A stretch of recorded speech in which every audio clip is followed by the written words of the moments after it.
Hi, I'm Tess Downing, founder of Complete View Financial, and welcome to this month's video blog. Today I want to talk about college savings plans and specifically 5 common myths around the 529 plan. So I first want to start by explaining what is a 529 plan. 529 plans are essentially tax-advantaged accounts designed to help pay for education.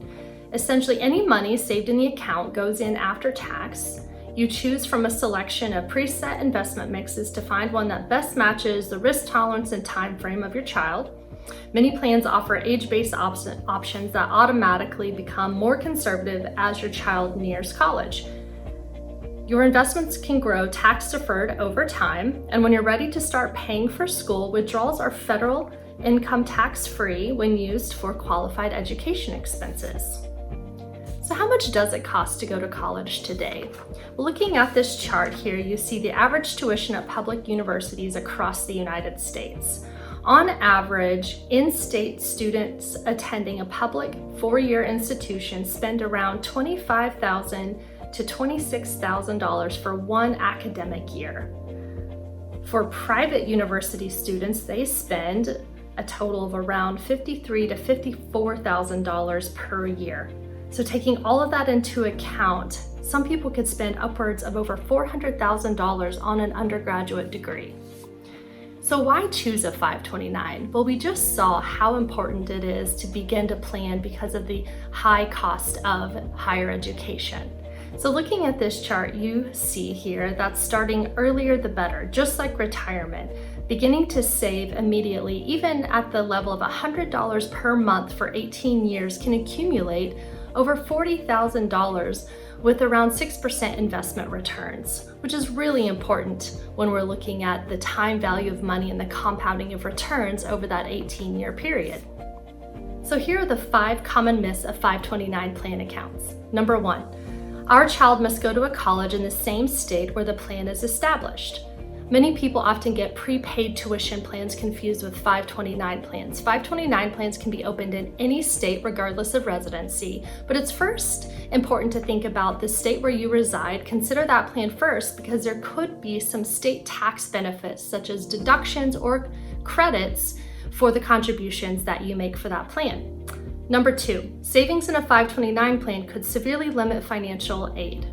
False. Parent-owned 529 assets are considered a parental asset and are factored into the FAFSA formula at a maximum rate of 5.6%, which is relatively low. Student-owned assets are assessed at rates as high as 20%. Myth number 3. I will lose the money if my child doesn't go to college or gets a scholarship and does not use the money. False. You don't lose unused money in a 529 plan. The money can still be used for post-secondary education. You can simply change the beneficiary to a qualified family member, such as siblings, nieces, nephews, grandchildren, or even yourself. And you can always withdraw the amount of a scholarship award from your 529 penalty-free. Myth number 4, annual contributions to a 529 plan are limited.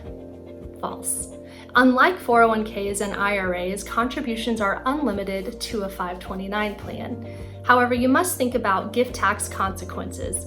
In 2021, you can give $15,000 per person to an individual. So for a couple, you could gift up to $30,000 to a 529. You can also expedite that and gift full 5 years up front if you wish to do that. There are maximum aggregate limits at which you can save. Every state's a little different, but most range between a maximum amount in a beneficiary's 529 of $235,000 to over $530,000. Myth number 5, the money can only be used at a 4-year college or university. Starting in 2018, this law changed. You can now use up to $10,000 from a 529 account each year per beneficiary on elementary, middle, or high school tuition. At the post-secondary level, money saved in a 529 plan account can be used for a variety of higher education related expenses beyond your typical tuition and fees, such as room and board, books and supplies, and computers and related equipment. Hope you found this month's blog useful. Thanks for listening in.